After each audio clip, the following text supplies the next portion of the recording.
I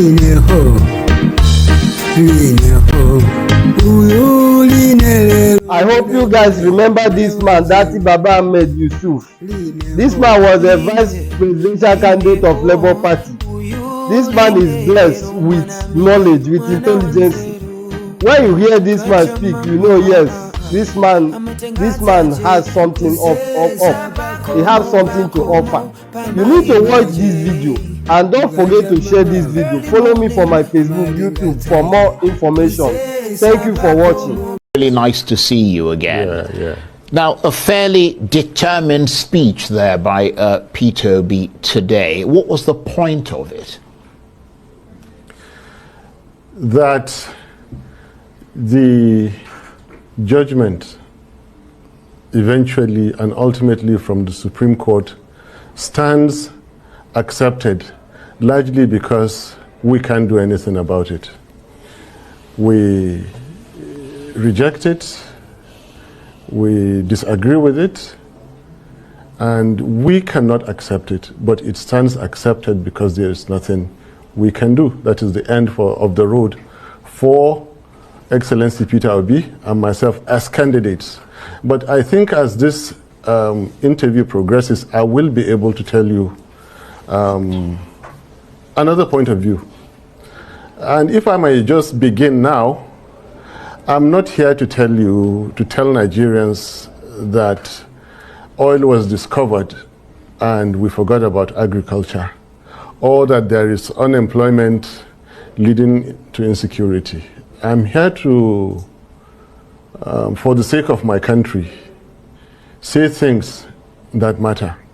I'm not here to regurgitate.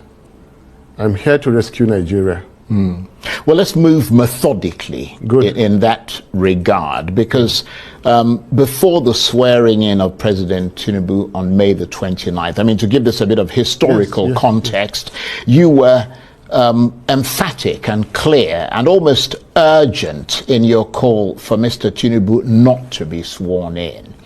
What were your fears and concerns? Because he's obviously been sworn in and the world hasn't come to an end, has it? Nigeria may come to an end if the world doesn't come to an end. But very valid question.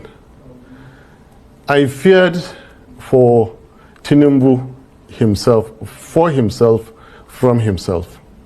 I feared for the reputation of Nigeria.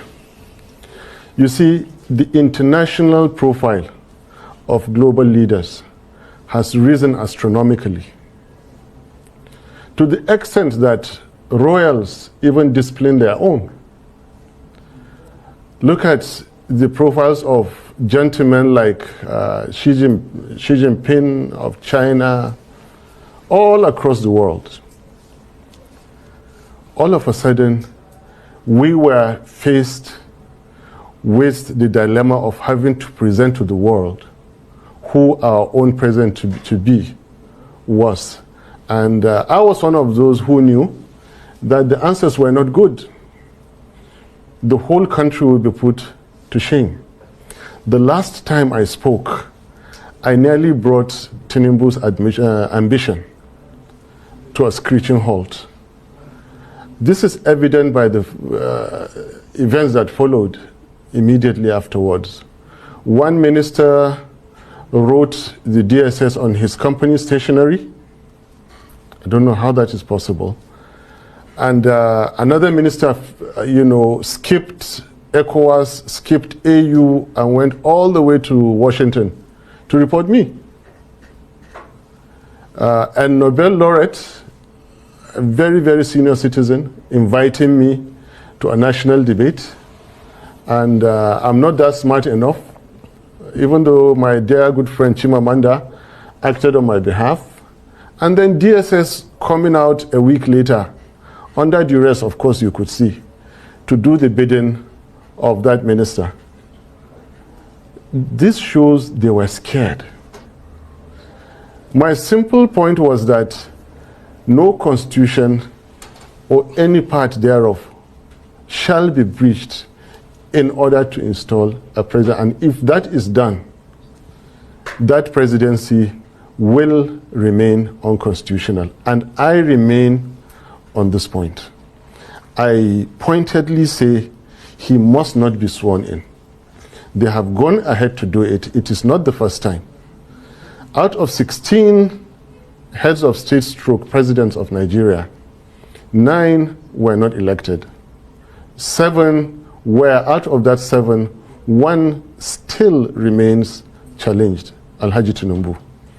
Challenged. And that is because of the constitutional breach. Now, my attitude from day one was that, based on experiences, let's forget anything electoral.